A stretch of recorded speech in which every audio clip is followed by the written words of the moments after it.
آج ہم نے پڑھا ہے جی 20واں پارہ.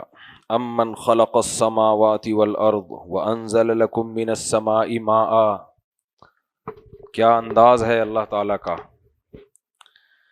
اللہ فرماتے ہیں بھلا بتاؤ جس نے آسمان و زمینوں کو پیدا کیا اور آسمان سے تمہارے لیے پانی برسایا. فانبتنا به حدائق ذات بہجہ. بھائی اس کو تو ٹھیک کریں. آواز سمجھ میں آ رہی ہے.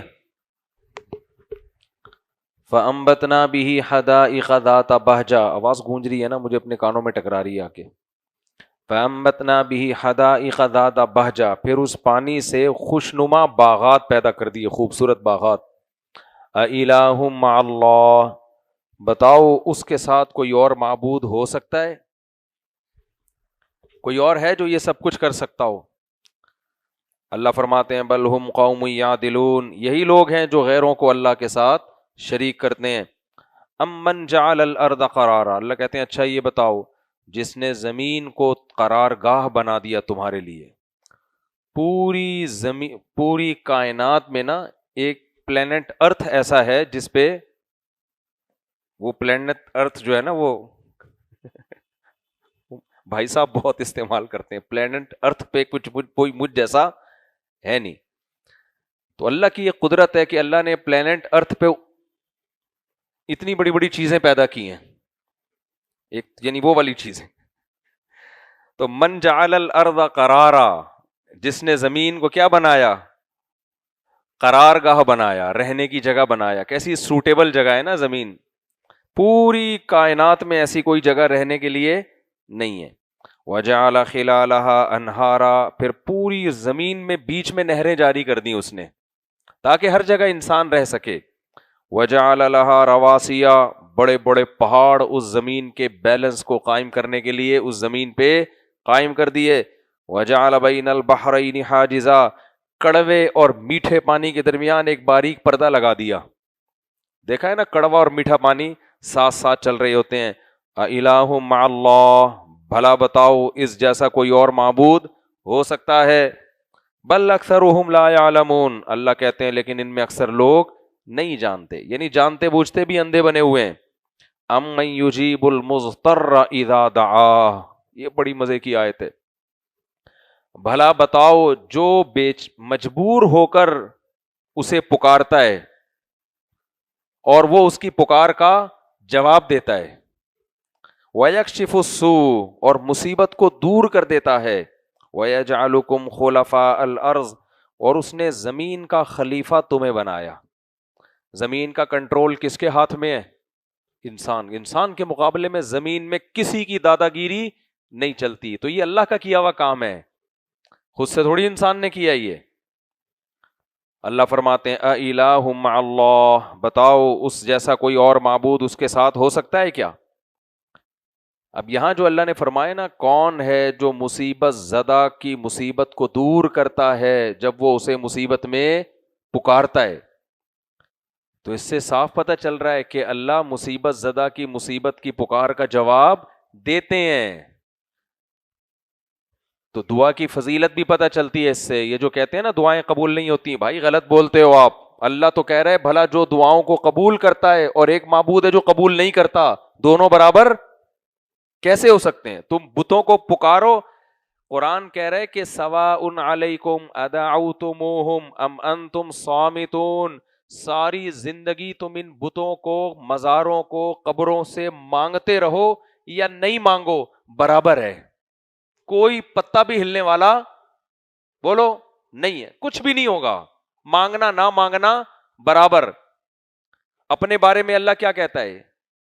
اللہ کہتے ہیں ایک جھوٹے معبود ہو, ساری زندگی پکارتے رہو گے, کوئی رپلائی نہیں آئے گا, اور ایک وہ ہے جس کو جب پکارو گے جواب ملے گا آگے سے. تو بتاؤ اصل معبود کون ہے؟ ظاہر ہے وہ اصل معبود ہے جسے جب پکارا جائے تو آگے سے جواب دے وہ. اب آپ کہہ سکتے ہو ہم تو پکارتے ہیں, ہمیں تو کوئی جواب نہیں ملتا. تو آپ بھائی پکار ہی نہیں رہے ہو. قرآن میں اللہ کہتا ہے کہ جب کوئی مجھے پکارتا ہے نا, مثال کے طور پر گناہ کی معافی طلب کر رہا ہے, یجد اللہ غفور الرحیمہ, تو وہ اللہ کو غفور اور رحیم پائے گا. محسوس کرے گا کہ اللہ نے اس کے گناہ کو معاف کر دیا ہے. تو اللہ دعاؤں کو قبول کرتا ہے. جن کا غیب پر ایمان ہے ان کو قبول ہوتی نظر آتی ہیں, جن کا غیب پر ایمان نہیں ہے ان کو قبول ہوتی نظر نہیں آتی. کیسے قبول کرتا ہے, اس پر میں پیچھے انبیاء کے واقعات میں یہ بات گزر چکی ہے, اس کو میں ریپیٹ نہیں کروں گا. آگے اللہ فرماتے ہیں امن یہدیکم فی ظلمات البر والبحر, تم جب لمبے لمبے سفروں میں نکلتے ہو, پہلے زمانے میں تو گوگل میپ تھا ہی نہیں, پوری دنیا کیسے آباد ہو گئی, تجارتی سفر کیسے ہو گئے, اللہ نے آسمان میں ستارے بنا دیے, ان کی ایک اینگل کر دیا ان کا, ان ستاروں کی مدد سے سمندر کے لمبے لمبے سفر کیے انسانوں نے. صحراؤں میں بھی, آپ کو پتا ہے صحرا میں جانے کے بعد گم, کچھ پتہ نہیں چلتا, ادھر جانا ہے ادھر جانا ہے ادھر جانا ہے ادھر جانا ہے. ایسا ستاروں کا نظام بنایا ہے نا اللہ تعالیٰ نے, صدیوں سے انسان انہی ستاروں کی ڈائریکشن کے ذریعے تعین کرتا تھا کہ کدھر کو جانا ہے میں نے. تو اللہ کہتے ہیں بھلا وہ ذات جس نے تمہیں سمندر اور خشکی کے اندھیروں میں راستے بتائے. دوسرے مقام پر آتا ہے کس کے ذریعے, ستاروں کے ذریعے. اور وَمَن يُرْسِلُ الرِّيَاحَ بُشْرًا بَيْنَ يَدَيْ رَحْمَتِهِ, جب مایوس ہو جاتے ہو, پانی ختم ہو گیا, تو وہ پانی برسانے سے پہلے ہوائیں بھیجتا ہے جو تمہیں خوشخبری دیتی ہیں کہ اب بارش برسنے والی ہے. اَإِلَٰهٌ مَّعَ اللَّهِ, بتاؤ اس کے ساتھ کوئی اور معبود ہو سکتا ہے کیا؟ آگے اللہ خود ہی جواب دیتے ہیں تعالی اللہ عما یشرکون, یہ لوگ جن کو اللہ کے ساتھ شریک کر رہے ہیں اللہ ان سے بہت برتر ہے. آگے اللہ فرماتے ہیں امن یبدأ الخلق, بتاؤ جس نے اس مخلوق کو فرسٹ ٹائم پیدا کیا, پہلی مرتبہ کس نے بنایا ہے؟ اللہ نے بنایا ہے, خود سے نہیں بن سکتی. اللہ کہتے ہیں اس کائنات میں غور کرو, کون تھا جس نے جب کچھ بھی نہیں تھا تو اپنے کلمہ کن کی طاقت سے سب کچھ پیدا کر دیا. کتنا عجیب بنا دیا اس نے, کچھ بھی نہیں سے سب کچھ بنا دیا. من یبدأ الخلق ثم یعیدہ, پھر وہی اس کو دوبارہ بھی پیدا کرے گا. یہ چیز اللہ کہیں چھوڑتے نہیں ہے.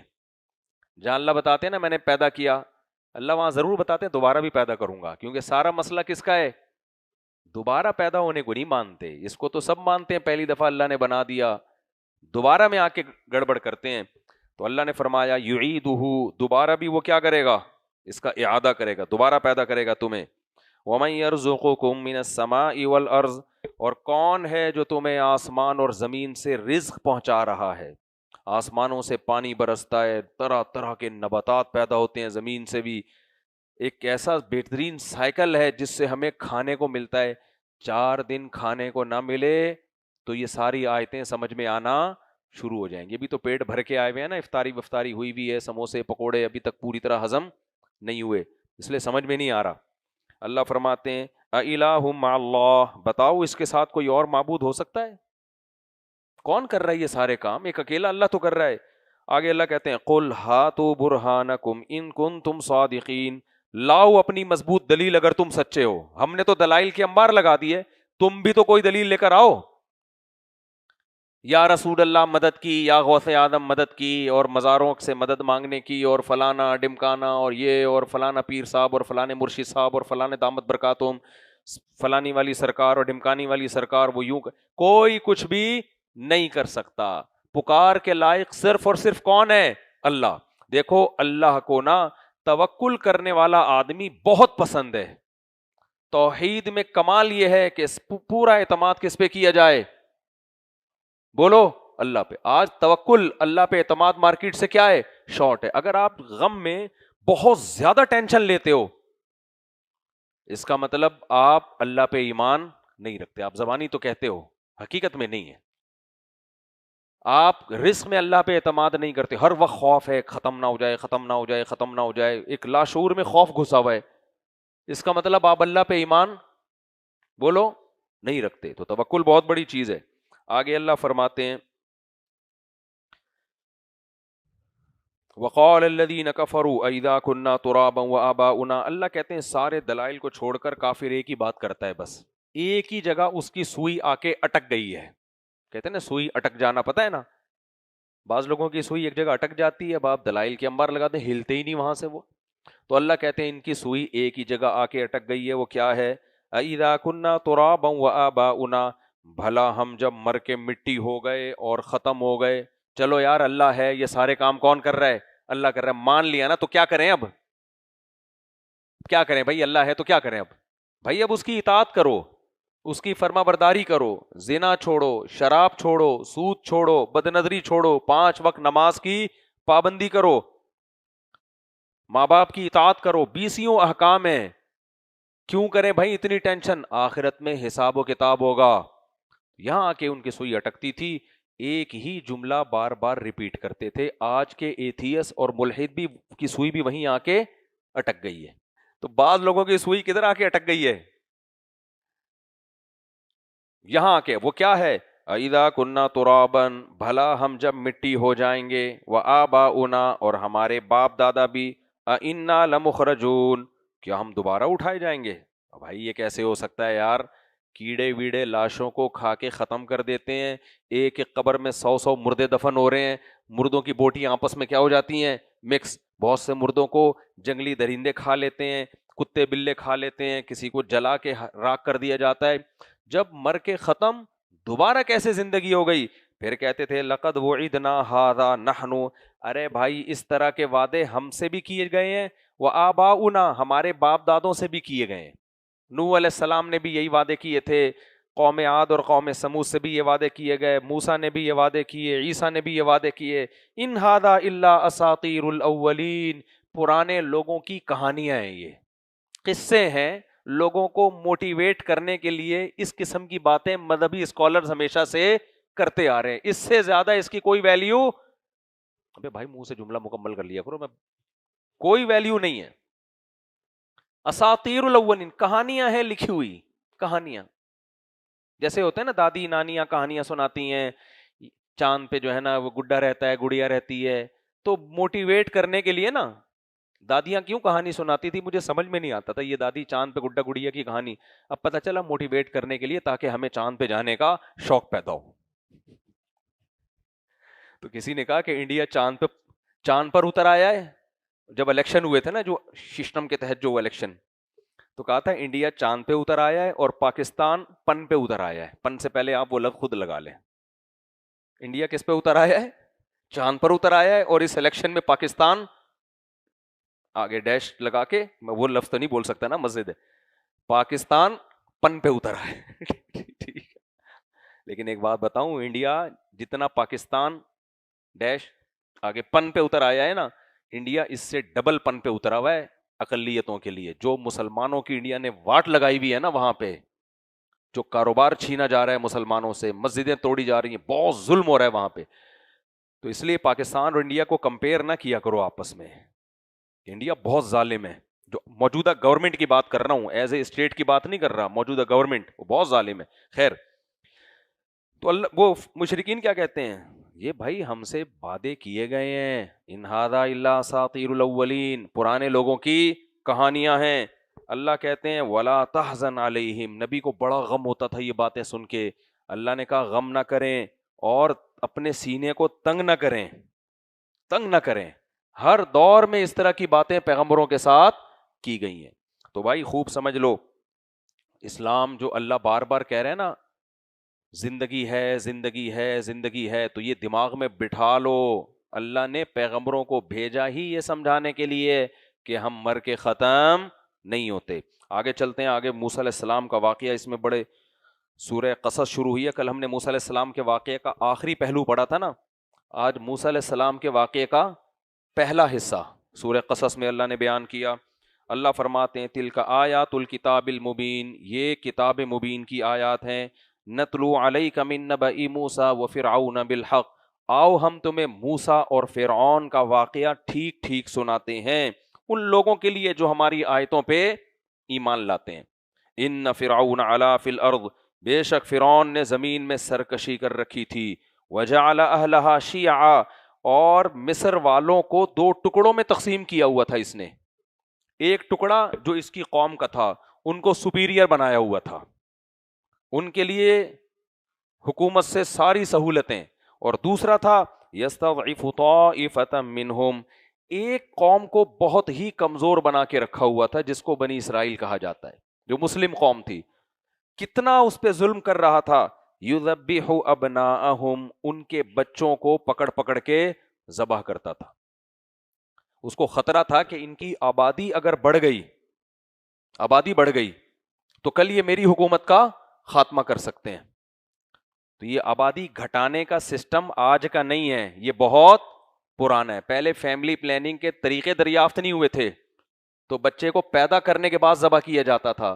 اب قوموں کو گھٹانے کے لیے دعویٰ وہی ہے, اسٹائل چینج کر دیا گیا ہے. اسٹائل یہ ہے کہ ایکچولی تربیت نہیں ہو پائے گی, ایکچولی 2 بچے ہوں گے تو رہیں گے کہاں, وہ مکان کا مسئلہ, تربیت کا مسئلہ. عورت کو چاہیے وہ بچے پیدا کرنے کی مشین نہیں ہے. یہ ٹوپی ڈرامے پہنا کے نا اس طرح سے کیا کیا جا رہا ہے, گروتھ ریشو کو کم. حالانکہ دنیا میں کل فیوچر اسی قوم کا ہوگا جس کا گروتھ ریشو زیادہ ہوگا. دنیا پہ کل وہی چھا جائے گی وہ قوم. میں نے جاپان کا تو کئی دفعہ بتا چکا ہوں نا, جاپانیوں کے ہاتھ سے بزنس نکل کے پاکستانیوں کے ہاتھ میں جا رہا ہے, آپ اندازہ لگاؤ, کیونکہ ان کی گروتھ ہی نہیں ہو رہی. یہاں جاتے ہیں ان کی گروتھ ہو رہی ہے. خیر, تو فرعون نے کیا کیا, یذبح ابناءہم, ان کے بیٹوں کو کیا کرتا تھا, ذبح. ویستحیی نساءہم, عورتوں کو زندہ رکھتا تھا, کیونکہ عورت کمزور ہوتی ہے, اس سے قوم مضبوط نہیں ہوتی عورت کی وجہ سے. تو یذبح ابناءہم انہ کان من المفسدین, اللہ کہتے ہیں بڑا فساد مچایا ہوا تھا اس نے زمین میں. وَنُرِيدُ, اللہ کہتے ہیں ہم نے ارادہ کیا, ان نمن علی الذین استضعفوا فی الارض, کہ زمین میں جو کمزور ترین لوگ ہیں, زمین سے مصر کی زمین مراد ہے, کہ زمین میں جو کمزور ترین لوگ ہیں ہم ان پر احسان کریں. کیا احسان کریں, وَنَجْعَلَهُمْ أَئِمَّةً, ہم انہیں زمین کا امام بنا دیں. دیکھو اللہ یہ بھی کہہ سکتے تھے کہ ہم نے ارادہ کیا ہم ان پہ احسان کریں گے اور یہ ظلم ان سے دور ہو جائے گا, گورنمنٹ ان کے فیور دینے لگے گی. نا نا نا نا نا, اللہ نے کہا ہم پورا نقشہ کیا کریں گے, پلٹ دیں گے اٹھا کے. اس سے پتہ چلتا ہے بھائی, اللہ جب کسی کام کا ارادہ کر لے اس کے مقابلے میں کوئی بھی نہیں ٹھہر سکتا. فرمایا ہم نے ارادہ کیا کہ اس کمزور قوم کو جس کے بچے ذبح ہو رہے ہیں, کیا ماؤں کے کلیجے چر جاتے ہوں گے. آپ سوچو, جب ماں کی گود سے بچے کو چھینا جاتا ہوگا اور ذبح کیا جاتا ہوگا, ماں کے پہ کیا گزرتی ہوگی. تو اللہ کہتے ہیں ہم نے ارادہ کیا کہ اس کمزور قوم پر رحم کریں اور اسے ہم زمین کا امام بنا دیں. وَنُرِيَ لَهُمْ فِي الْأَرْضِ, اور وَنُمَكِّنَ لَهُمْ فِي الْأَرْضِ, زمین کا ٹھکانہ ہم کس کو دے دیں, بنی اسرائیل کو. کیسا ٹھکانہ دیا نا اللہ نے. پھر داؤد علیہ السلام اور سلیمان علیہ السلام بنی اسرائیل میں پیدا ہوئے ہیں. وَنُرِيَ فِرْعَوْنَ وَحَامَانَ وَجُنُودَهُمَا, اور ہم نے ارادہ کیا فرعون اور اس کا وزیر حامان اور اس کی جو فوج اور اس کا جو لشکر تھا, ہم ان کو وہ کچھ دکھا دیں جس سے یہ ڈر رہے تھے. ان کو ہر وقت کھٹکا لگا رہتا تھا کہ یہ ایک ایسی قوم ہے جس کے پاس ایک مذہب ہے, ایک نظریہ ہے, ایک ویژن ہے, ایک لا ہے, قانون ہے, پیغمبروں کی تعلیمات ہیں, تو کہیں یہ دوبارہ اٹھ کھڑی نہ ہو جائے. یہ کھٹکا لگا رہتا تھا. اللہ نے کہا ہم نے یہ کھٹکا پورا کر کے دکھا دیا. ہم نے ارادہ کیا ہم تمہیں وہ دکھائیں گے جس سے تم ڈر رہے ہو, وہ کچھ کر کے دکھائیں گے ہم. کیا اللہ نے اس کے لیے انتظام کیا. وَأَوْحَيْنَا إِلَىٰ أُمِّ مُوسَىٰ, حضرت موسیٰ کی ماں کے دل میں اللہ نے الہام کیا. کیا الہام کیا, ان ارضعیہ, ان کے ہاں بچہ پیدا ہوا نا, موسیٰ نام رکھا گیا اس بچے کا. اب موسیٰ کی ماں گھبرا گئی کہ میں تو بنی اسرائیل میں سے ہوں, اور فرعونیوں کو جیسے ہی ان کی بھی ایجنسی کے لوگ ہوتے تھے گلی محلوں میں گھوم رہے ہوتے تھے, ان کو یہ خطرہ ہوا کہ میرے ہاں بیٹا پیدا ہوا تو فرعونی اس کو آ کے قتل کر دیں گے. اللہ کہتے ہیں ہم نے وحی کی, ان ارضعیہ, کہ اے موسیٰ کی ماں اس کو دودھ پلاتی رہے. فَإِذَا خِفْتِ عَلَيْهِ, جب تجھے ڈر ہونا کہ فرعونی آ رہے ہیں, تجھے ذرا سا شک اور وہم ہو جائے, فَأَلْقِيهِ, تجھے خوف ہو جائے, فَأَلْقِيهِ فِي الْيَمِّ, تو اس کو دریا کی موجوں کے حوالے کر دے. دوسرے مقام پہ آتا ہے تابوت میں ڈال کے, ایک باکس میں ڈال کے اس بچے کو رکھنا اور دریا کی موجوں کے حوالے کر دینا. وَلَا تَخَافِي وَلَا تَحْزَنِي, اور اللہ نے موسیٰ کی ماں کے دل میں الہام کیا کہ خوف مت کرنا. خوف فیوچر کا ہوتا ہے اور حزن اور غم ماضی پہ کسی چیز کا. فیوچر کا خوف بھی نہیں کرنا، اس یہ قتل نہیں ہوگا، اور ماضی کا غم بھی نہیں. تو نے جو یہ کام کیا ہے نا اس پہ تجھے غم ہوگا، غم نہ کرنا. کیوں؟ انا رادوہ الیکی، ہم اسے تیری طرف لوٹا کر چھوڑیں گے. دیکھو اللہ نے یہ نہیں فرمایا انا نردہ کہ ہم اسے تیری طرف لوٹائیں گے، فرمایا رادوہ، رادو اس میں فاعل ہے، ہم اسے تیری طرف لوٹا کر چھوڑیں گے. یہ ہو ہی نہیں سکتا کہ تیری گود میں یہ دوبارہ نہ آئے. وَجَاعِلُوهُ مِنَ الْمُرْسَلِينَ، اور ہم اسے پیغمبروں میں سے بنا کے چھوڑیں گے. یہ تیری گود میں بھی آئے گا اور بنی اسرائیل کا پیغمبر بھی بنے گا. دیکھو موسیٰ علیہ السلام کی ماں بھی لگتا ہے بہت پرہیزگار تھیں، تبھی اللہ نے ان کی کوکھ سے ایسے بچے کو جنم دیا. الہام ولیوں کو ہوتے ہیں، شیطانوں کو الہام بولو نہیں ہوتے. تو ولی اللہ تھیں تبھی ان کے دل میں الہام ہوا. اللہ فرماتے ہیں فَالْتَقَطَهُ آلُ فِرْعَوْنَ، وہ صندوق پانی میں بہتے بہتے اللہ کی قدرت دیکھیں فرعون کے محل سے گزرا اور فرعونیوں نے اس کو اٹھا لیا. فرعونیوں کو نظر آئے نا ایک صندوق جا رہا ہے، تو فرعونیوں نے اس کو اٹھا لیا. لِيَكُونَ لَهُمْ عَدُوًّا وَحَزَنًا، تاکہ یہ بچہ ان کا دشمن بن جائے اور ان کے غم کا ذریعہ بن جائے. اٹھایا اس لیے نہیں تھا، انہوں نے اٹھایا تو دیکھنے کے لیے کہ کیا ہے، لیکن اللہ کہتے ہیں ان کو نہیں پتا تھا کہ تم جو اٹھا رہے ہو نا، یہ اٹھانا تمہارے لیے وبال جان بن جائے گا. یعنی اس کا انجام یہ ہونے والا ہے کہ یہ بچہ کل تمہارا دشمن اور تمہارے غم کا سبب بن جائے گا. جیسا ہی اٹھایا ہے اللہ کہتے ہیں ان فرعون وہامان وجنودہما کانوا خاطئین، بے شک فرعون، حامان اور اس کے لشکر خطا کرنے والے تھے، غلط کرنے والے تھے. وقالت امرأۃ فرعون، فرعون نے ارادہ کر لیا اس بچے کو قتل کرنے کا، کیونکہ اس کو شک تھا کہ یہ بچہ کہاں سے آیا ہے، یہ بنی اسرائیل کا نہ ہو. شک کی بیس پہ بھی قتل کر، لیکن یقین نہیں تھا کہ یہ ہماری قوم کا ہے یا بنی اسرائیل کا. اس نے ارادہ کیا قتل کرنے کا. قالت امرأۃ فرعون، فرعون کی بیوی نے کہا قرۃ عین لی ولک، یہ میری اور تیری آنکھوں کی ٹھنڈک ہے. قرآن میں سورہ طٰہٰ میں آتا ہے کہ موسیٰ علیہ السلام جب جوان ہوئے نا، نبوت ملی، تو اللہ نے فرمایا اے موسیٰ القیت علیک محبۃ منی، میں نے تجھے فرعونیوں کے ہاتھوں قتل ہونے سے بچا لیا. کیوں؟ میں نے تیرے چہرے پر محبت ڈال دی.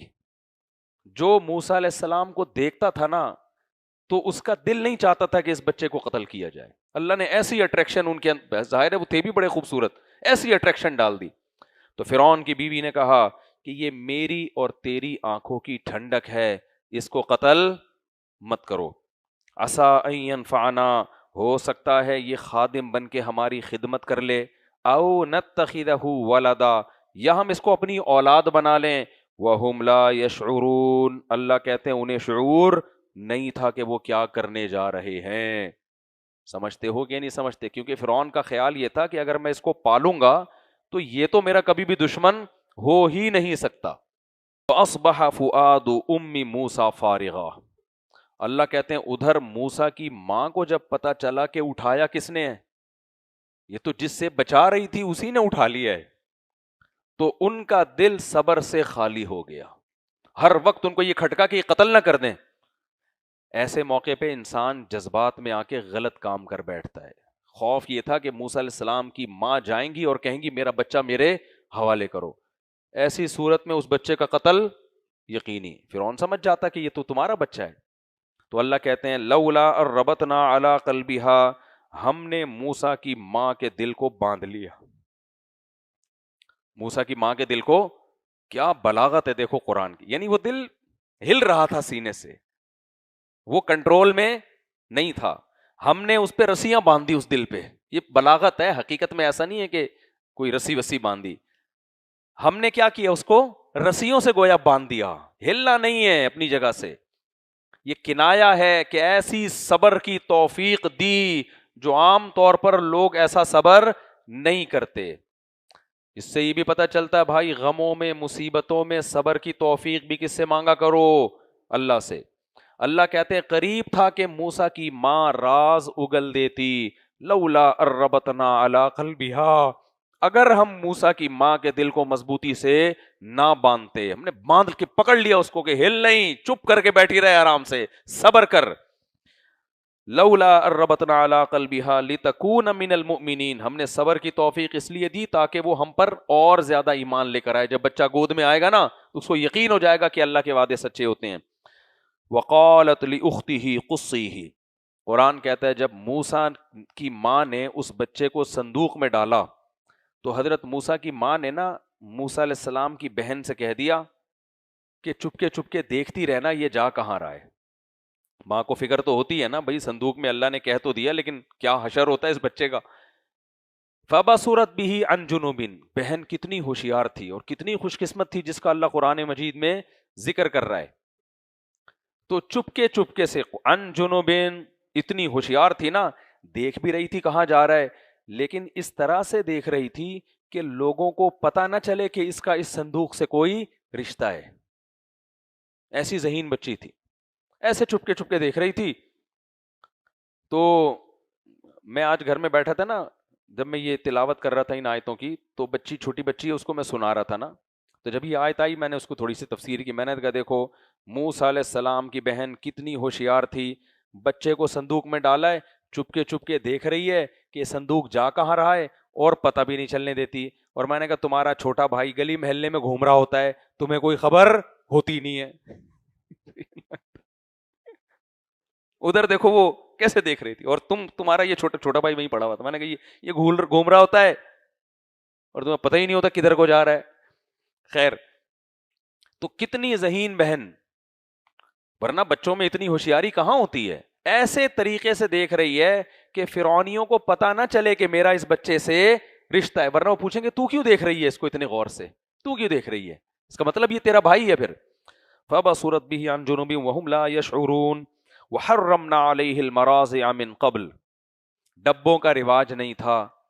اب موسیٰ علیہ السلام کے لیے دائی کا انتظام کیا گیا, کوئی اس بچے کو دودھ پلائے. تو قرآن کہتا ہے ہم نے موسیٰ پر دائیوں کا دودھ حرام کر دیا. کسی عورت کی چھاتی کو منہ نہیں لگاتے, کوشش کی ہر طرح سے دودھ پلانے کی, پی نہیں رہے. دیکھو یہ سارا کچھ فرعون کر رہا ہے اپنی بیوی کے کہنے پہ. کتنا ظالم بادشاہ, ہزاروں بچے قتل کر دیے, اتنا ظالم. ارادہ کیا بچے کو قتل کروں گا, بیگم نے کہا نہیں, فرعون نے کہا اوکے اٹ از اوکے, اب نہیں ماروں گا. پھر بچہ کسی کا دودھ نہیں پی رہا, تو فرعون کہہ سکتا تھا بھائی کوئی ہمارا بچہ تھوڑی ہے, اتنے بچے قتل کر دیے, اس کو بھی بھوک سے مرنے دو, چھوڑو یہ کیا ٹینشن ہے. نہیں, بیگم نے کہا یہ بچہ ہم نے پالا ہے, اولاد بنایا ہے, تو اب یہ اس کی زندگی کا انتظام کرنا ہے. مشوروں کے لیے پبلک کو بلاؤ کہ کس کا دودھ پیے گا. تو فرعون نے بلایا لوگوں کو. اس سے بھائی پتا چلتا ہے کہ عورت کو اللہ نے بہت طاقت دی ہے, سمجھ رہے ہو نا. اکبر دبے نہ تھے کبھی برٹش کی فوج سے, لیکن شہید ہو گئے بیگم کی جھونک سے یا نوک سے, پتہ نہیں کچھ ایسا الفاظ ہے. خیر, تو اور حضرت آسیہ پھر ایمان بھی لے کر آئی موسیٰ علیہ السلام پر.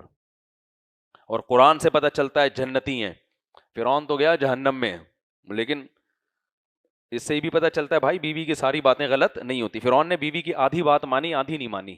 آدھی یہ مانی کہ اس بچے کو پالو, آدھی اور مان لیتا نا کہ اس پر ایمان بھی لے آؤ, تو پھر بات بن جاتی. اس نے کہا پالنے کی حد تک تو میں مان لوں گا, ایمان میں میری حکومت جا رہی ہے نا ایمان لانے میں, تو وہ نہیں میں کروں گا. تو اللہ تعالیٰ فرماتے ہیں فقالت هل ادلکم علی اہل بیت یکفلونہ لکم, جب یہ بات پھیل گئی بھائی فرعون کے محل میں ایک بچہ ہے جو کسی کا دودھ نہیں پی رہا اور بڑا خوبصورت بچہ ہے, اٹریکٹیو بہت تھا, تو موسیٰ علیہ السلام کی بہن بھی چلی گئی مشورہ دینے کے لیے. کہنے لگی میں تمہیں ایک ایسے خاندان کا پتہ نہ بتاؤں کہ یہ بچہ ان کا دودھ پی لے گا. دیکھو وہاں بھی جا کے یہ نہیں کہہ رہی کہ وہ اصل میں ان کی ماں ہے یا ان کی خالہ ہیں, کہہ رہی بھائی یہ خاندان ایسا ہے جس کا دودھ بچے پی لیتے ہیں. تو آپ مشورہ لے رہے ہیں تو میں بتا رہی ہوں کہ ایک خاندان ایسا ہے, ذرا ٹرائی کر کے دیکھ لیں. اللہ کہتے ہیں وَهُمْ لَهُ نَاصِحُونَ, فرعونی جو تھے وہ بچے کی خیر خواہی چاہ رہے تھے, بچے کو زندہ بچانا چاہ رہے تھے. تو انہوں نے کہا چلو جیسے تیسے فی الحال اس کے مشورے پر عمل کرو, لے کر آ. اتنے میں حضرت موسیٰ کی ماں آئی ہیں اور بچے کو چھاتی سے لگایا اور بچے نے دودھ پینا شروع کر دیا. تو پہلے زمانے میں جس دائی کا بچہ دودھ پیتا تھا نا, پالنے کے لیے بڑے گھرانوں میں یہ رواج تھا کہ چھوٹا بچہ اسی کے حوالے کر دیا جاتا تھا. آج بھی ڈیفنس میں, کلفٹن میں جو بہت جو ایکچولی ٹائپ کی جو خواتین ہے نا, ان کو بڑی ٹینشن لگتی ہے بچے یہ ایکچولی ہم اتنے. تو میں ان سے کہتا ہوں نسل مت روکو, پیدا ضرور کرو, ملازم رکھ لو پالنے کے لیے, آیا رکھ لو, دائی رکھ لو پالنے کے لیے. پہلے زمانے میں یہ مالدار گھروں میں رواج تھا. بھائی خواتین کہتی تھیں ایکچولی پیمپر چینج, پھر بچے کو بار بار فیڈ, یہ ٹائم نہیں. کوئی بات نہیں یار, نسل مت روکو, اولاد سے بڑی کوئی نعمت نہیں ہے. پیسہ اللہ نے دیا, دائیاں رکھو, دودھ بھی وہی پلائیں گی, ڈبے سے پھر بھی بہتر ہے. دائی رکھ لو, دائی دودھ پلائے گی, وہی پالے گی, تھوڑا بڑا ہو جائے گا حوالے کر دے گی. ہمارے نبی کو بھی تو مائی حلیمہ نے پالا ہے نا.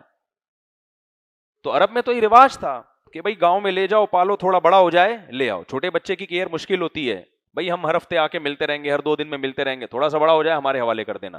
تو نسل روکنے سے بہتر ہے کہ نسل پیدا ضرور کرو, پالا نہیں جا رہا تو پیسوں کے ذریعے پلوا لو, تھوڑا سا سمجھدار ہو جائے گا پھر رکھ لو اپنے گھر میں. ایسا نہیں کہ پلوا کے اسی کو دے دیا کہ جب شادی ہو جائے, بچے ہو جائیں, دادا بن جائے تو آ جانا, پھر کوئی فائدہ نہیں ہے.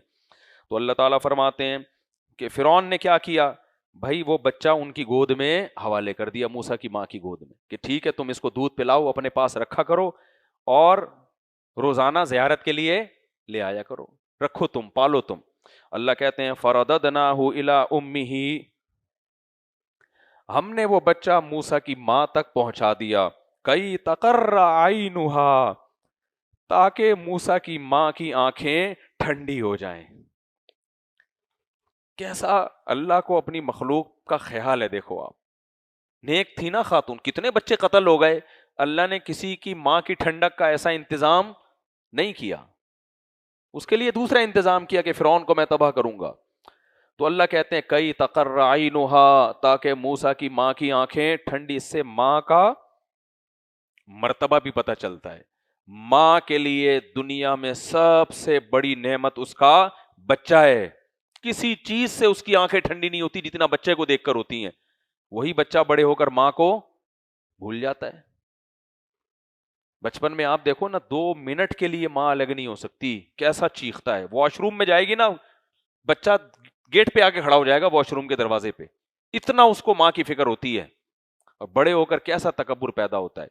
تو اللہ کہتے ہیں کئی تقر عینھا, تاکہ موسیٰ کی ماں کی آنکھیں ٹھنڈی ہو جائیں, ولا تحزن, اور اس کا جو غم تھا وہ ختم ہو جائے, ولتعلم, اور موسیٰ کی ماں کو اور زیادہ یقین ہو جائے, ان وعد اللہ حق, کہ اللہ جو وعدہ کرتا ہے وہ وعدہ سچا ہوتا ہے. دیکھو اللہ کے وعدے پورے کرنے کے انداز دیکھو. آپ نے اتنے عرصے قرآن کی تفسیر سن رہے ہیں, ہمیشہ اللہ ناکامی کے نقشے پیدا کر کے کامیاب کرتا ہے.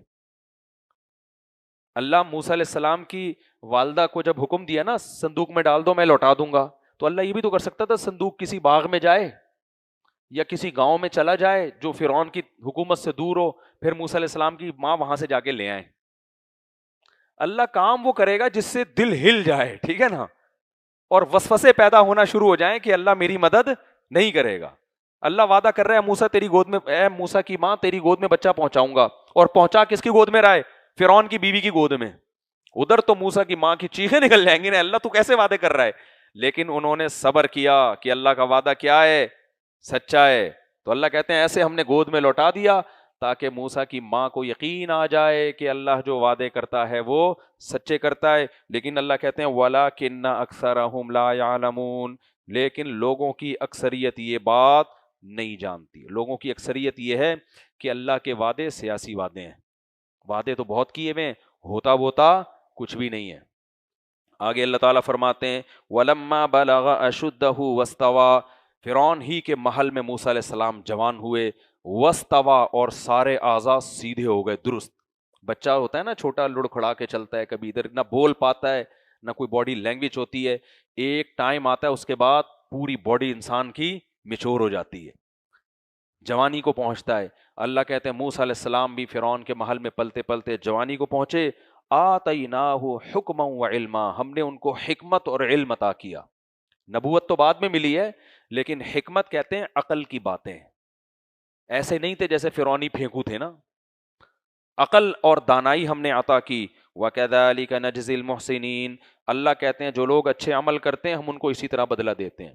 اس سے معلوم ہوا کہ اگر آپ کا عمل اچھا ہوگا تو آپ کی کھوپڑی بھی کیا ہوگی؟ ٹھیک سوچے گی. اور عمل الٹے کرو گے تو کھوپڑی بھی کیا فیصلے کرے گی؟ غلط.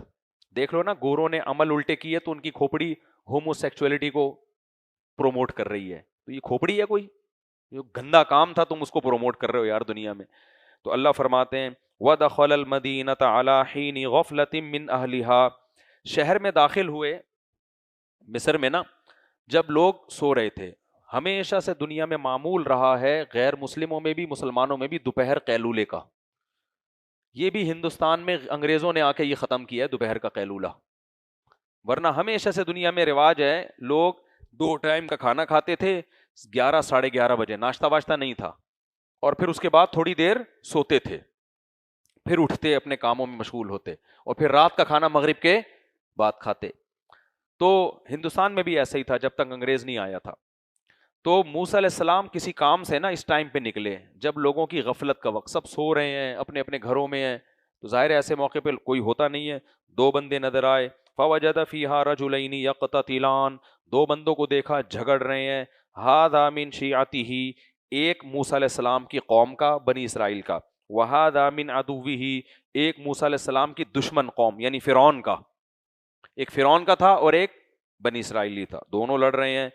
فاستغاثہ الذی من شیعتہ علی الذی من عدوہ، کیونکہ موسیٰ علیہ السلام کو غالب گمان یقین تھا کہ یہ فرعونی ہی غلط ہے، کیونکہ فرعونی جو ہے نا وہ تنگ کرتے تھے جیسے آج انڈیا میں مسلمانوں کو تنگ کیا جاتا ہے. تو فرعونی تنگ کرتے تھے بنی اسرائیلی کو. تو موسیٰ علیہ السلام سے مدد مانگی بنی اسرائیلی نے کہ میری مدد کریں، یہ مجھ پہ ظلم کر رہا ہے. تو موسیٰ علیہ السلام گئے لڑائی کو روکنے کے لیے. فوقذہ موسیٰ، موسیٰ علیہ السلام نے ایک مکہ مارا. فقضى علیہ، اس کا انا للہ ہو گیا. ایک مکہ مارا تو پاور بہت تھی، طاقت بہت تھی، تو لگایا وہ ایک مکے سے ہی اس دار فانی سے کوچ کر گیا. جب وہ کوچ کر گیا تو موسیٰ علیہ السلام نے کہا ھذا من عمل الشیطان، یہ تو شیطان نے عمل کرا دیا مجھ سے، بندہ بے گناہ آدمی میں نے کیا کر دیا؟ مار دیا. تو اتنا بڑا کیس تھوڑی تھا کہ تبھی تو ہم کہتے ہیں ڈاکو کے پاس سے بندوق نہیں نکلے نا تو اس کا قتل جائز بولو نہیں ہے. کسی کو مسجد سے چپل چرانے پہ قتل نہیں کر سکتے، اس لیے علماء نے لکھا ہے ڈاکو کا قتل اس وقت جائز ہے جب اس کے پاس آلہ جارحہ ہو، قتل کرنے والا آلہ ہو جس سے پتہ چل رہا ہو کہ یہ بھی قتل کر سکتا تھا. ورنہ کسی انسان کو کسی جرم پہ قتل کرنا جائز نہیں ہے. چند صورتیں اس کے علاوہ، نہ کافر کو نہ مسلم کو. آپ کہہ سکتے ہیں نا دیکھو وہ تو قبطی کتنے ظالم تھے، لیکن قتل اس کا حلال نہیں تھا. تو موسیٰ علیہ السلام نے جب یہ ہوا فرمایا ھذا من عمل الشیطان، یہ تو شیطان نے عمل کرا دیا مجھ سے. انہ عدو مضل مبین، شیطان تو انسان کو غلط رخ پہ لے کے جاتا ہے. پھر اللہ سے دعا مانگنے لگے انی ظلمت نفسی، اے اللہ میں نے اپنی جان پہ ظلم کیا، فاغفر لی، تو میری مغفرت کر دے.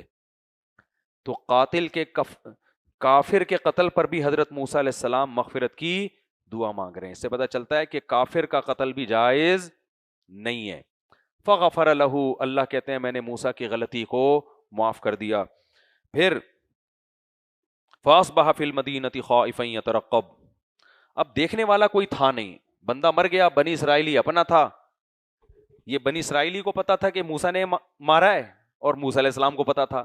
فرعونیوں کو یا کہیں بھی پتا چل جاتا تو وہ پھر دیت نہیں لیتے، انہوں نے تو ڈائریکٹ قتل کرنا تھا، کیونکہ وہ موسیٰ علیہ السلام کے آلریڈی دشمن بن چکے تھے. ان کو اندازہ ہو گیا تھا کہ یہ بنی اسرائیل کے، اندازہ کیا یقین ہو گیا تھا. تو اب کیا ہوا ہے؟ قرآن کہتا ہے کہ فَأَصْبَحَ فِي الْمَدِينَةِ خَائِفًا يَتَرَقَّبُ، اب موسیٰ علیہ السلام نے اگلے دن صبح کی مدینہ میں، شہر میں خوف کی حالت میں، یترقب، دیکھ رہے تھے کہیں کوئی قاتل کا پتہ تو نہیں چلا رہا، ایسا تو نہیں کہ میرا نام آ جائے کہیں. یہ سب چیزیں نیچرل ہیں. جو لوگ خامخواہ میں فنٹر بننے کی کوشش کرتے ہیں نا وہ نیک نہیں ہوتے، وہ پرلے درجے کے کیا ہوتے ہیں؟ بے وقوف. تو حضرت موسیٰ کو پتا تھا اگر میں نے جا کے خود بتا دیا مجھ سے ہوا ہے تو یہ جتنی سزا بنتی ہے اتنی تھوڑی دیں گے، یہ تو مجھے مار دیں گے یہ لوگ. تو اس لیے موسیٰ علیہ السلام چھپتے پھر رہے تھے شہر میں، احتیاط کر رہے تھے کسی کو پتہ تو نہیں چل گیا. اچانک کیا دیکھا ہے، فَإِذَا الَّذِي اسْتَنصَرَهُ بِالْأَمْسِ يَسْتَصْرِخُهُ، وہی بنی اسرائیلی جس نے کل مدد کے لیے بلایا تھا دوبارہ مدد کے لیے بلا رہا ہے، کسی اور سے پھڈا کر رہا ہے، وہ کسی اور سے جھگڑے میں لگا ہوا ہے، اور کہنے لگا قال له موسیٰ انک لغوی مبین، حضرت موسیٰ نے کہا تو تو بڑا گمراہ آدمی ہے، یعنی روز ہی تیرے لڑائی ہو رہی ہوتی ہے، کل بھی لڑائی ہو رہی تھی اور آج بھی. اس سے نا وہ ڈر گیا، جب اس موسیٰ علیہ السلام نے اس کو کہا نا کہ یار تیرے روز ہی پھڈے ہوتے ہیں. قرآن کہہ رہا ہے فَلَمَّا أَنْ أَرَادَ أَنْ يَبْطِشَ بِالَّذِي هُوَ عَدُوٌّ لَهُمَا، موسیٰ علیہ السلام نے ارادہ کیا اب دوبارہ فرعونی کو جا کے پکڑیں گے. پکڑیں گے کس کو؟ کیونکہ ظالم وہ تھا، پکڑیں گے اس کو لڑائی چھڑوانے کے لیے. تو چونکہ موسیٰ علیہ السلام نے بنی اسرائیلی کو یہ کہہ دیا کہ تو بار بار غلطی کر رہا ہے، اس سے وہ ڈر گیا کہ اس دفعہ شاید مجھے پکڑیں گے. سمجھ رہے ہیں نا؟ اب موسیٰ علیہ السلام جب تیزی سے آگے بڑھے نا، اس نے کہا یار ایسا لگتا ہے کل اس بندے کو تھپڑ لگائے، آج کس کا نمبر ہے؟ میرا. وہ گھبرا گیا بہت زیادہ. یہ سب کس کی طرف سے ہو رہا ہے؟ اللہ کی طرف سے ہو رہا ہے. اس نالائق کو چاہیے تھا تو گھبرا گیا تو کم از کم موسیٰ تو تیری مدد کل آ رہے تھے نا، ان کا راز تو فاش نہ کر. تو بنی اسرائیلی فوراً چیخ پڑا یا موسیٰ اترید ان تقتلنی، اے موسیٰ تو چاہتا ہے کہ مجھے قتل کر دے، کما قتلت نفسا بالامس، جیسے کل تو نے بندہ مارا ہے آج مجھے مارنا چاہ رہا ہے. ارے بھائی یہ بولنا تھا، اور اس فرعونی کو پتا چل گیا کہ کل جو لاش دریافت ہوئی ہے اس کا قاتل کون ہے؟ موسیٰ. یہ بنی اسرائیل نے کتنی بڑی نالائقی کی کہ نہیں کی؟ ساری زندگی اپنے لیڈر کو ستایا، ساری زندگی. تو غلام قوم تھی نا، تو غلام پھر ان میں پھر وہ میچورٹی نہیں رہتی، برداشت نہیں رہتی، بلند سوچ نہیں ہوتی ان کی. تو یہ کہنا تھا اور موسیٰ علیہ السلام کا راز فاش ہو گیا. وجاء رجل من اقصى المدینة یسعى، قرآن کہتا ہے شہر کے کنارے سے ایک شخص دوڑتا ہوا آیا. وہ موسیٰ علیہ السلام، وہ فرعون کے محل میں رہتا تھا، فرعونی تھا، حضرت موسیٰ سے اس کو محبت تھی، کیونکہ حضرت موسیٰ کی نیکیاں، ان کی طہارت، ان کے چہرے کی رونق، نور سب دیکھا ہوا تھا نا اس نے. اب فرعونی دربار میں مشورہ کر رہے ہیں کہ بھئی یہ تو موسیٰ نے قتل کیا. فرعون کو ویسے ہی کچھ دشمنی تھی موسیٰ علیہ السلام سے. فرعونی نے فیصلہ کیا بھئی ہمارے پاس اچھا بہانہ ملا ہے، ہمیں موسیٰ کو کیا کر دو؟ قتل، فوراً قتل کر دو. تو بیچ میں سے ایک بندہ اٹھ کے بھاگتا ہوا آیا، حضرت موسیٰ علیہ السلام کو خبر دی. کیا خوش قسمت انسان تھا یا نہیں تھا جس کا قرآن میں اللہ نے ذکر کیا. اس لیے خوب سمجھو، جب بے گناہ لوگوں کے لیے کوئی ان کے خلاف جا رہا ہو نا اور آپ کے پاس رپورٹ ہو تو ان کو جا کے خبردار کر دینا چاہیے، ان کو بتا دینا چاہیے بھئی آپ کے خلاف یہ کچھ ہو رہا ہے، آپ نکل لو یہاں سے. ہمیں یاد ہے جب کراچی میں بہت حالات خراب تھے نا، دہشت گرد ٹارگٹ کلنگ کے ذریعے بندے مارتے تھے. ایک دہشت گرد نے توبہ کر لی، پھر مجھے اس کا واقعہ پتا چلا. اس نے کہا کہ جب دہشت گردوں کی میٹنگ ہوتی تھی نا کہ فلاں کو گھر میں جا کے مار دو، کہتا ہے میں چپکے سے جا کے اس کو نوک کرتا، بھاگ جا یہاں سے ورنہ تجھے قتل کر دیں گے. تو اللہ نے اس کو توبہ کی توفیق دی. تو پھر وہ بہت سے لوگ اس نے اس طریقے سے بچائے ہیں. میٹنگوں میں بیٹھتا تھا لیکن ساتھ میں جا کے چپکے سے مخبری کرتا تھا. تو ایک شخص آیا بھاگتا اس لیے کہ ایسا نہ ہو موسیٰ علیہ السلام کو فوراً گرفتار کر لیں. تو میں پہلے جا کے بتا دوں فَخْرُجْ إِنِّي لَكَ مِنَ النَّاصِحِينَ، اے موسیٰ آپ مصر چھوڑ کے نکل جائیں، میں آپ کا خیر خواہ ہوں. مصر میں رہتے ہوئے آپ کے لیے جان بچانا ممکن نہیں ہے. اب دیکھو موسیٰ علیہ السلام نے یہ نہیں کہا میں کس پہ توکل کرتا ہوں؟ اللہ پہ، جو ہوگا دیکھا جائے گا. بچانے والا کون ہے؟ اللہ. بھائی شریعت نے حکم دیا ہے آپ پورے اسباب اختیار کریں، پھر توکل کس پہ کریں؟ اللہ پہ. فنٹر بننے کی کوشش نہ کریں. سونامی کا، میں جب جاپان میں تھا نا تو سونامی کا بتا دیا گورنمنٹ نے کہ سونامی آ رہا ہے. اتفاق کی بات ہے ہم اگلے دن ہمارا ادھر ہی بیان تھا جہاں سونامی آ رہا تھا. میں نے کہا ہم تو نہیں جا رہے بھائی، ہمارا کوئی سونامی کے سمندر کے اندر سے بیٹھ کے بیان کرنے کا پروگرام نہیں ہے. خیر وہ ٹل گیا تو میں گیا. جب میں گیا تو میں نے وہاں اپنے پاکستانیوں سے پوچھا کہ کل سونامی کا خطرہ تھا تو آپ لوگ گئے کیوں نہیں یہاں سے؟ انہوں نے کہا یار ایسے اعلانات پہلے بھی کئی دفعہ ہو چکے ہیں، آیا وایا ایک ہی دفعہ آیا تھا اور ہم نے مسجد کی چھت پہ پروگرام بنایا ہوا تھا بیٹھنے کا. اب آپ اندازہ لگاؤ یار، یہ ہے توکل. ابے چھت پہ کب تک بیٹھے رہتے اللہ کے بندو، نکل کیوں نہیں جاتے تمیز سے یار؟ چھت پہ بیٹھے ہوئے ہیں, پروگرام دیکھ رہے ہیں, وہاں سے پھر ٹک ٹاک پہ ویڈیوز ڈال رہے ہوتے ہیں. تو بہت ہی ہم لوگ جو ہے نا بہت ہی بے فکر قسم کے لوگ ہیں. تو موسیٰ علیہ السلام کو کہا کہ آپ نکل جائیں یہاں سے. فوراً موسیٰ علیہ السلام نکلے مصر چھوڑ کے, ذات راہ باندھا. اب نکلے, راستہ نہیں پتا ہے, کیونکہ اتنی جلدی نکلنا ہے نا, حکومت سے کون بچ سکتا ہے بھائی, جب حکومت فیصلہ کر لے تو فوراً اپنے فوجیوں کو بھیجے گی اور اٹھا لیں گے وہ. قرآن کہتا ہے فخرج منها خائفا يترقب, مصر سے نکلے خوف کرتے ہوئے کہ کوئی مجھے دیکھ تو نہیں رہا, کوئی پکڑ تو نہیں لے گا. اس خوف کی کنڈیشن میں مصر چھوڑ کے نکل گئے, اور جائیں کہاں, کہنے لگے ربی نجینی من القوم الظالمین, اللہ سے دعا مانگی, اے اللہ تو مجھے ظالموں سے نجات دے دے. ولما توجہ تلقاء مدین, ارادہ کیا مدین چلتا ہوں, وہاں کی حکومت کا معلوم تھا کہ کچھ اچھی حکومت ہے, مدین کی طرف گئے, اب راستہ معلوم نہیں ہے. قال عسى ربی ان يهديني سواء السبيل, اللہ سے امید لگائی کہ مجھے اللہ سے امید ہے وہ مجھے سیدھا راستہ دکھا دے گا. ولما ورد ماء مدین, پتہ نہیں کتنا لمبا سفر پیدل کیا موسیٰ علیہ السلام نے. اپنی ماں سے ملے ہوں گے, اس کو بتایا ہوگا کہ بھئی فرعون مجھے قتل کرنا چاہ رہا ہے, میں نکل رہا ہوں. اتنا لمبا سفر کر کے, اور جب مدین پہنچے تو آپ کو پتہ ہے مسافر ہمیشہ پانی کی تلاش میں ہوتا ہے. سب سے پہلے انسان کو بنیادی ضرورت کیا ہوتی ہے, پانی. پانی کے کیا فائدے ہوتے ہیں, پیاس بجھے گی آپ کی. پانی کا فائدہ یہ بھی ہوتا ہے وہاں پبلک مل جاتی ہے, آپ کو پتہ ہے یہ پانی ہے, یہاں لوگ آئیں گے, تو جب پبلک ملے گی ان سے ہم رہائش کا پوچھ لیں گے, کچھ روزگار کا پوچھ لیں گے. تو یہ سب چیزیں, اس لیے مسافر ہمیشہ پہلے کہاں جایا کرتے تھے, کنویں کی طرف یا نہر کی طرف. ولما ورد ماء مدین, قرآن کہتے ہیں مدین کے پانی یعنی مدین کے کنویں پہ آئے.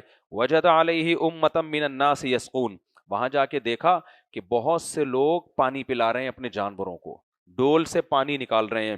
ووجد من دونہم امرأتین تذودان, دیکھا دو لڑکیاں پیچھے کھڑی ہوئی ہیں جو اپنے جانوروں کو ہٹا رہی ہیں, یہ اپنے آپ کو ہٹا رہی ہیں, یعنی روک کے رکھا ہوا ہے انہوں نے اپنے آپ کو, مردوں کے مجمع میں بھیڑ میں نہیں گھس رہی. حضرت موسیٰ علیہ السلام کو ان لڑکیوں پہ ترس آیا کہ بھئی یہ مرد جو ہیں یہ جب تک پانی پلانے سے فارغ ہوں گے, یہ بیچاری لڑکیوں کو تو بہت دیر ہو جائے گی. آپ دیکھو مسافر ہیں, تھکے ہوئے ہیں, لیکن انسانیت پہ رحم کا جذبہ دیکھو. ہونا تو ان مسٹنڈوں میں چاہیے تھا نا, ان کمبختوں کو.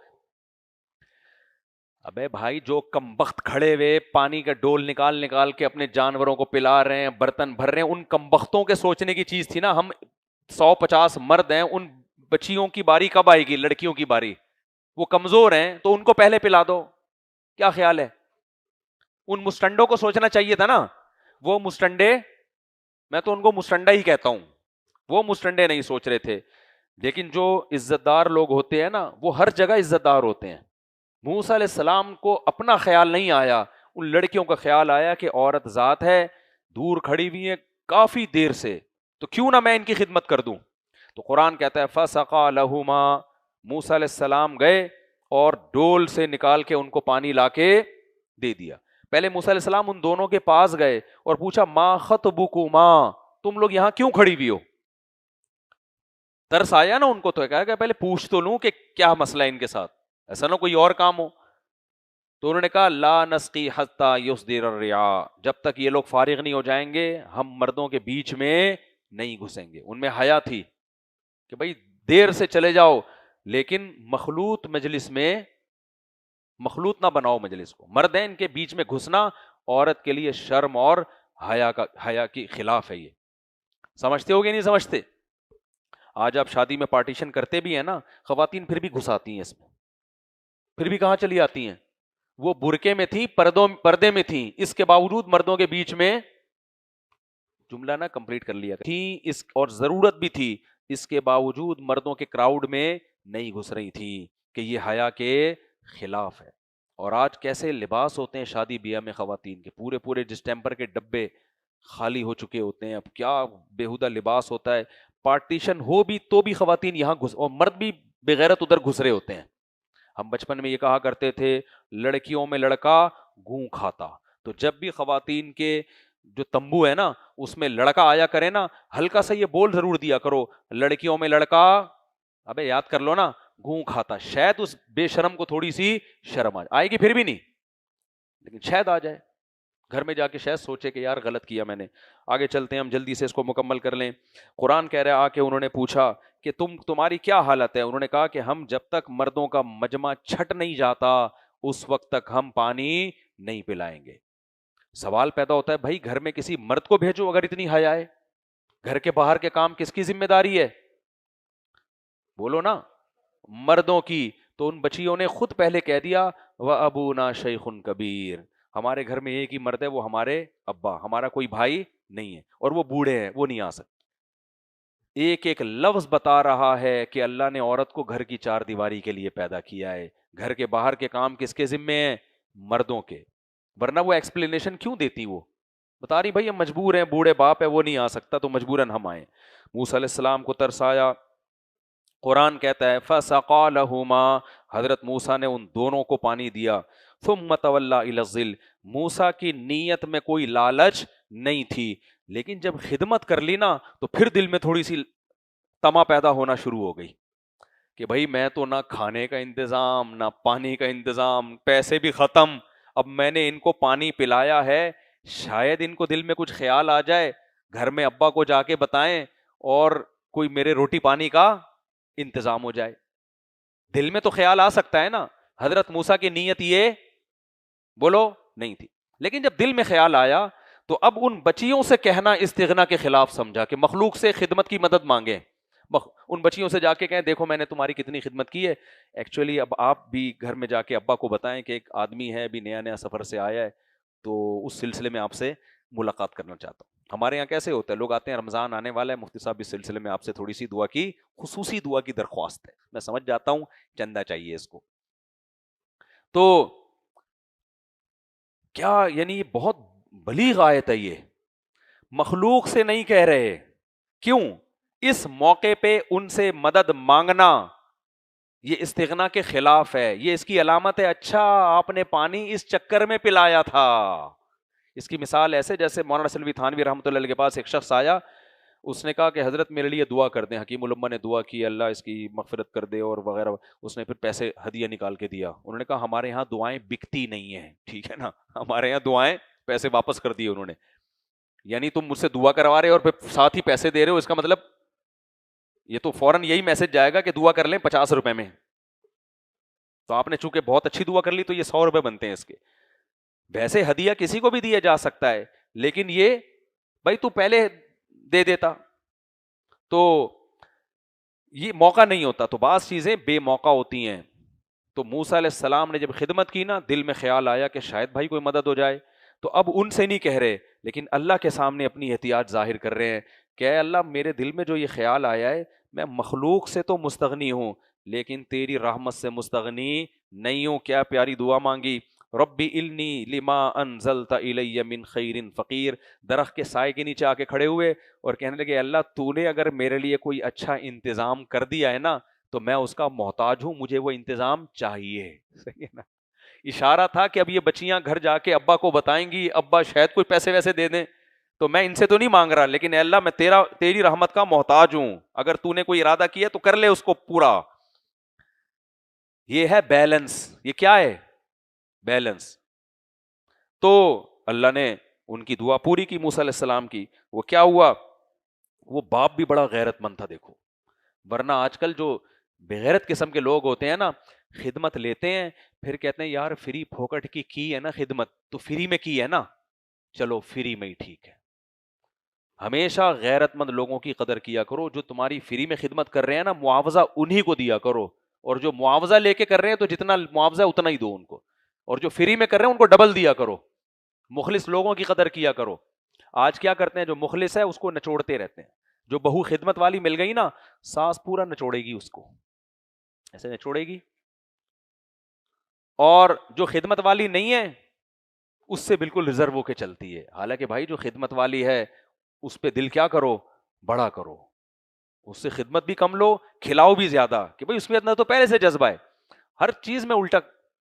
جو بچہ ماں باپ کا خدمت گزار ہو اس کو نچوڑا جاتا ہے, جو بدتمیز ہو اس سے ماں باپ تھوڑا سا ڈر ڈر کے رہتے ہیں.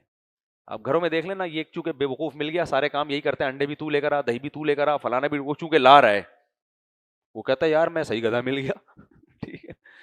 تو مخلص لوگوں کی قدر کیا کرو. تو قرآن کیا کہتا ہے، فجاءتہ احداہما تمشی علی استحیاء. موسیٰ علیہ السلام نے جیسے ہی دعا مانگی نا، اللہ نے دعا قبول کی. وہ باپ بھی بڑے غیرت مند تھے.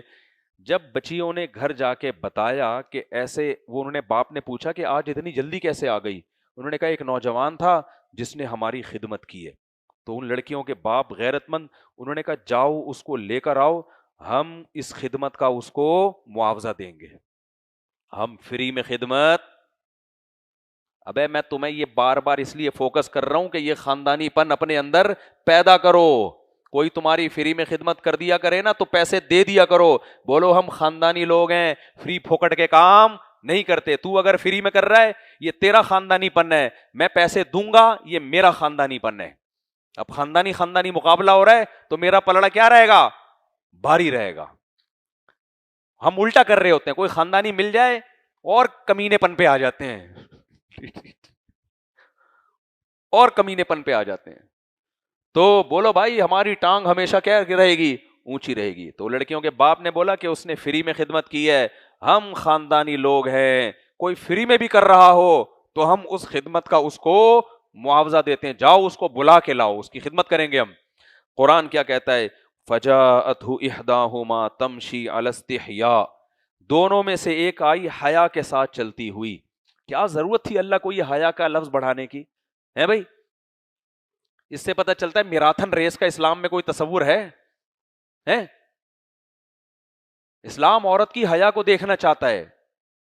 ہاں امی عائشہ نے دوڑ لگائی ہے کس کے ساتھ، اپنے شوہر کے ساتھ.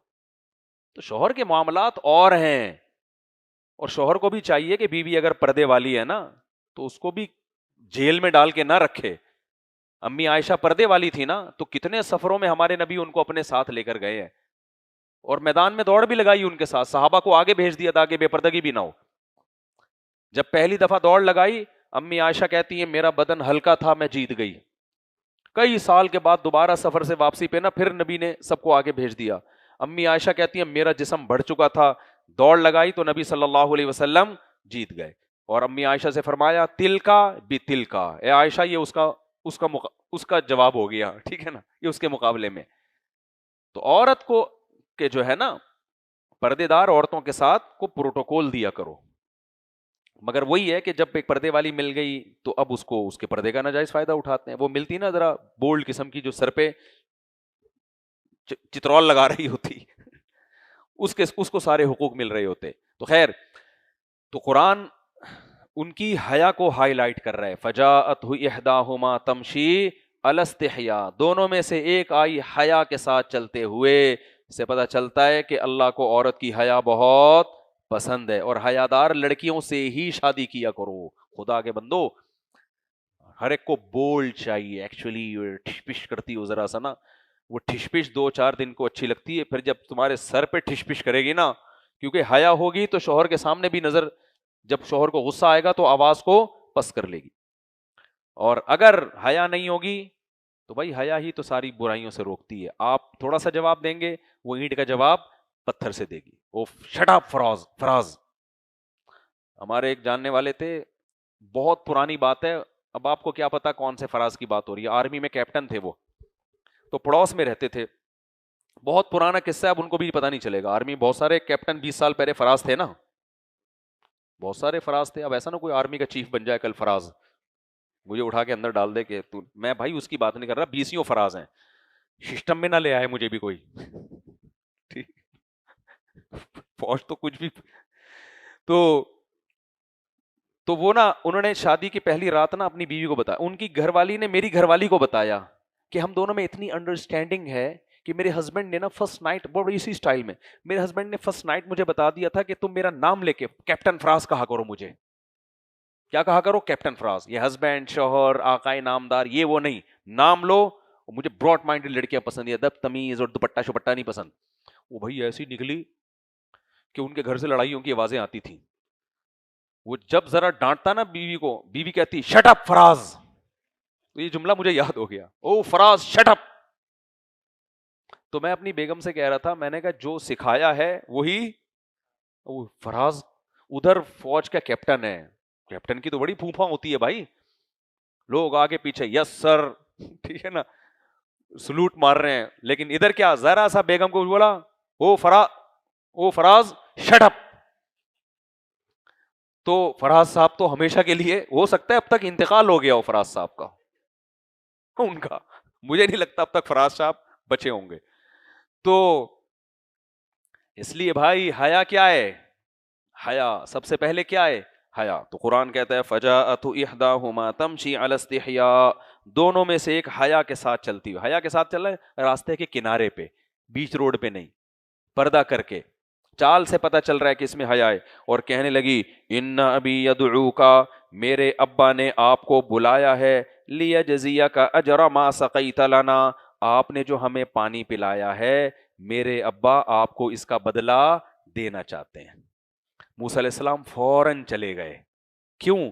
استغنا میں بھی اعتدال ضروری ہے.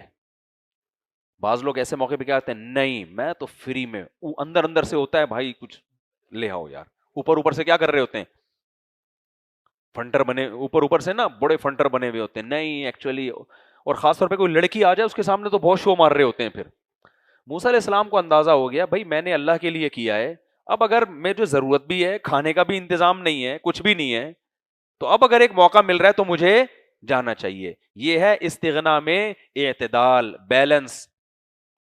یہ کیا ہے، بیلنس. ہمارا ایک ساتھ دوست تھا، میں نے اس کو، وہ بیٹھا ہوا ہے، میں نے اس کو ملازم رکھا، وہ نہیں میرا خادم، میں نے اس کو ملازمت پہ رکھا نا اپنی خدمت کے لیے. میں نے کہا کتنی تنخواہ لے گا، کہہ رہے ہیں بتا ہی نہیں رہا نا، کہہ رہا ہے فری میں کروں گا. میں نے کہا تو کیا فری میں، تیرے بیوی بچے نہیں ہیں؟ مجھے 20 کام ہے نا، 4 گھر ہیں، میں آلو پیاز ٹماٹر ہی لیتا رہا ہوں سارا دن بیٹھ کے، مجھے ضرورت پڑ گئی. میں نے کہا بھائی تنخواہ بتا، کہہ رہے ہیں فری میں.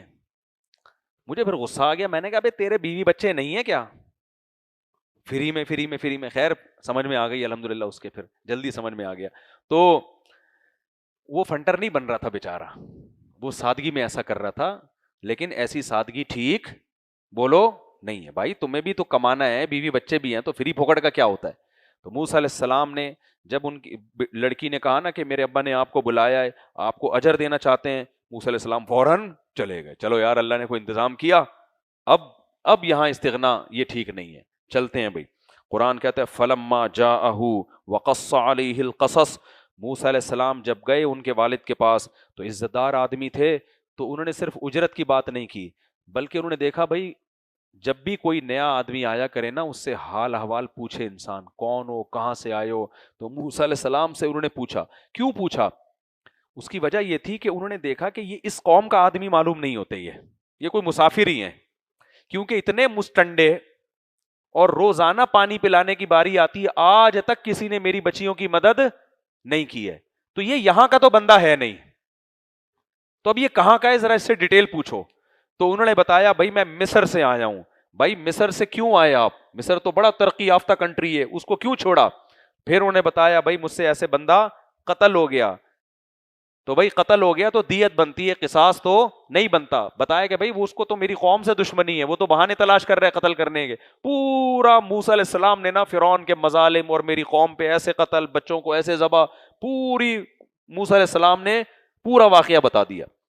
قرآن کہتا ہے فلما جاءہ وقص علیہ القصص، اور واقعہ پورا سنایا. قال لا تخف، لڑکیوں کے باپ نے کہا اب آپ خوف مت کرو، نجوت من القوم الظالمین، اللہ نے آپ کو ظالمین سے نجات دے دی. اس میں اشارہ کر دیا کہ اب آپ امن اور سکون میں ہو. قرآن کہتے ہیں قالت احداہما، دونوں بیٹیوں میں سے ایک نے کہا یا ابت استاجرہ، اے ابا آپ اس کو ملازمت پہ رکھ لیں، کیونکہ بیٹیاں ہیں، گھر کے باہر کے کام کرنے پڑتے ہیں، تو ایک شریف آدمی آپ کو ملازمت کے لیے چاہیے. ان خیر من استاجرت القوی الامین، ملازمت پہ رکھنے کے لیے سب سے بہتر وہ شخص ہے جو طاقتور بھی ہو اور امانت دار بھی ہو. ملازمت پہ رکھنے کے لیے کتنی صفتیں دیکھنی چاہیے. طاقتور اس لیے کہ کمزور ہوگا تو خود اس کے لیے 2 ملازم اور رکھنے پڑیں گے آپ کو، ہوتا ہے نا ایسے. بعض لوگ ملازم رکھ لیتے ہیں.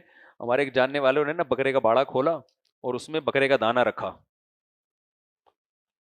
تو دانا جو ہے نا آدھا وہ ملازم ہی کھا جاتا تھا بیٹھے بیٹھے، امانت دار نہیں تھا نا، امانت کا مطلب بھائی مال میں خیانت نہ کرے، آدھا وہی کھا، کہتے میں نے خود اس کے لیے پھر ایک بندہ رکھنا پڑے گا مجھے کہ جو اس کو چیک کرے کہ یہ تو نہیں کھا رہا.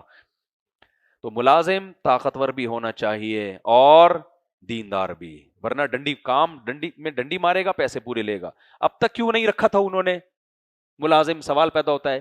اس لیے کہ وہ لوگ کیا تھے، بولو نا، مسٹنڈوں کو ملازم نہیں رکھا، جن کو اتنی غیرت نہیں ہے کہ لڑکیاں کھڑی ہوئی ہیں ان بیچاری کمزور ہیں ان کی مدد کر دو، جن کو اتنی غیرت نہیں ہے وہ گھر میں کیا ملازم، وہ تو بچیوں پہ غلط نظریں ڈالیں گے گھر میں آ کے.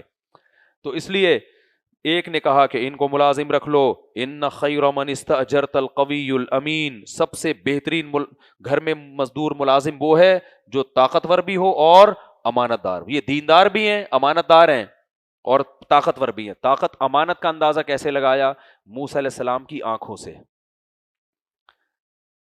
انہوں نے دیکھ لیا کہ یہ کب پورے راستے میں ایک دفعہ بھی انہوں نے نظر اٹھا کے نہیں دیکھی. جو ڈھرکی لوگ ہوتے ہیں نا، کوئی جوان لڑکی آ جائے نا، بات میں بہانہ تلاش کرتے ہیں فری ہونے کا. آپ دیکھ لو ٹھرکیوں کے پاس جب فون آتا ہے، کسی داڑھی مونچھوں والے کا فون آئے، ٹھک کر کے 2 منٹ میں بات کر کے فون ٹو دا پوائنٹ جواب. کسی لڑکی کا فون آ جائے نا، سریلی سی آواز ہو، پوری ڈیٹیل سے بات سمجھانے کی کوشش کرے گا، پوری تفصیل سے بات سمجھائے گا. تو انہوں نے دیکھ لیا کہ یہ نظر بھی نہیں اٹھا رہے، سر بھی جھکا ہوا ہے ان کا، چلتے ہوئے بھی ہماری طرف نہیں دیکھ رہے. تو یہ بندہ کیا ہے؟ امانت دار. جو اس آنکھوں کی خیانت نہیں کر رہا وہ مال میں بھی خیانت نہیں کرے گا. اور طاقت کا اندازہ کیسے لگایا؟ طاقت کا اندازہ حضرت موسیٰ کی چال سے انہوں نے چلتے ہوئے دیکھا موسیٰ علیہ السلام کو، اور ڈول سے پانی نکالتے ہوئے دیکھا. مفسرین لکھتے ہیں کہ جو دوسرے لوگ پانی نکالتے تھے نا، ایسے ای چی چی کر کے آوازیں آتی تھی، کھینچ رہے ہیں نا، آدھے خود ہی کھینچے چلے جا رہے ہیں. حضرت موسیٰ گئے ہیں، ایسے کر کے ڈول ڈالا اور ایسے کر کے کھینچا ہے. ظاہر پاورفل تھے نا، ایک تھپڑ سے بندہ ہی مار دیا.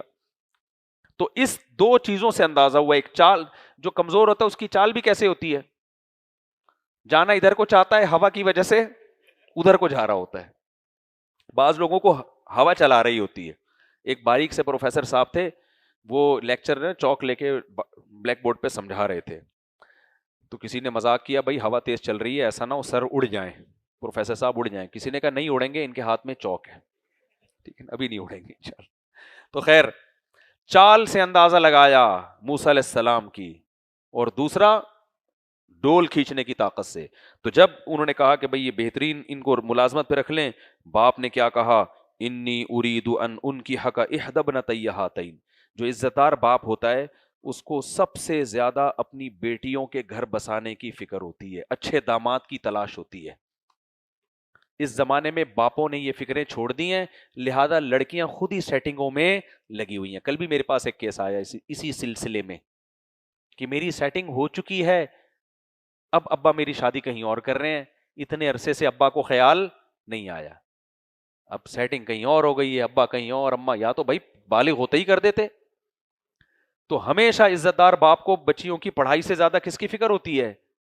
گھر بسانے کی فکر ہوتی ہے. آج کل یہ چیزیں بھی مارکیٹ میں کیا ہو رہی ہیں؟ شارٹ. وہ ہمیشہ اچھے داماد کی تلاش میں رہے گا. وہ یہ نہیں کہ میں بیٹھا رہا ہوں لڑکی کو لے کے، جب خود ہی رشتے آنا اڑ اڑ کے شروع ہوں گے. بھائی اگر آپ کو کوئی پسند ہے تو خود پیغام بھیج دو، اس میں کیا جا رہا ہے. تو انہوں نے دیکھا کہ بھائی یہ نوجوان کی پوری میں نے داستان سنی ہے، اس کی باتوں میں کہیں بھی جھوٹ جو ہے نا پکڑا جاتا ہے، جھوٹ کے پاؤں نہیں ہوتے. نمبر 2، اس نے سارے مسٹنڈے کھڑے ہوئے تھے، ان کو خیال نہیں ہوا، یہ مسافر تھا اور اپنا پیٹ کاٹ کے اس نے میری بچیوں کی خدمت کی ہے. اس کو کہتے ہیں نا کیئرنگ. آج کل کہتے ہیں نا، ہمیں خواتین نے کہا ہوتا ہے ہمیں کیئرنگ ہسبینڈ چاہیے، یہی ہے نا، یہی کہا ہوتا ہے نا. ابے کچھ غلط لفظ بول رہا ہوں تو ہاں، کیئرنگ ہسبینڈ جو ہماری کیئر کرے. کیئرنگ ہسبینڈ یہی ہوتا ہے اور کچھ نہیں ہوتا. اب یہ نہیں کہ آج کل تو میمز آ رہی ہیں، روٹیاں بھی پکا رہے ہیں. خیر، تو ہمیں کیئرنگ ہسبینڈ چاہیے، اور ظاہر ہے سب کو وہی والا چاہیے، کیئرنگ ہسبینڈ ہی جو صرف ہماری کیئر کرے. کم بخت وہ ایک گھر میں ماسی تھی، جو میڈ آتی ہے نا کام کرنے کے لیے، نہیں سوری، ایک آدمی نے اپنی بیوی سے کہا کہ میں تمہاری خدمت کے لیے ماسی رکھنا چاہتا ہوں، کیئرنگ ہسبینڈ ہوں نا میں، کیئرنگ، میں تمہاری کیئر کرنا چاہتا ہوں، میں ماسی رکھنا چاہتا ہوں. اس نے کہا خبردار ایسی حرکت کی، میں پہلے ماسی ہی تھی اس گھر میں مجھے تیرا پتہ ہے ماسی رکھنے کی اجازت نہیں ہے، میں پہلے ماسی تھی اس گھر میں.